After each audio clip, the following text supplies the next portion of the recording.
Ingabe izingane zingaba ne-acid reflux? Ungase umangale, kodwa yebo, ngisho nezingane zingaba nalokho okwaziwa ngokuthi isifo se-reflux ye-gastroesophageal.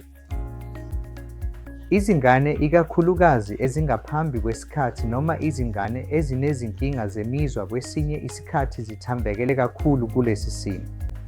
Umehluko phakathi kwe-reflux yezingane kanye neyabantu abadala ukuthi izingane azixhumani. Ngakho-ke kukithi, abazali kanye nodokotela, ukuthola ukuthi banaso yini isifo se-reflux ye-gastroesophageal. Ngakho izimpawu zalesi simo kungaba ukuhlanza. Kwezinye izingane ezindala zingabonakalisa njengobuhlungu besifuba. Ngezinye izikhathi izingane zingase zenqabe ukudla futhi zingase zingakhuluphali ngokwanele. Ngakho lezi zimpawu kufanele zisiqaphelise ngokuthi kungenzeka ukuthi ingane ine-jet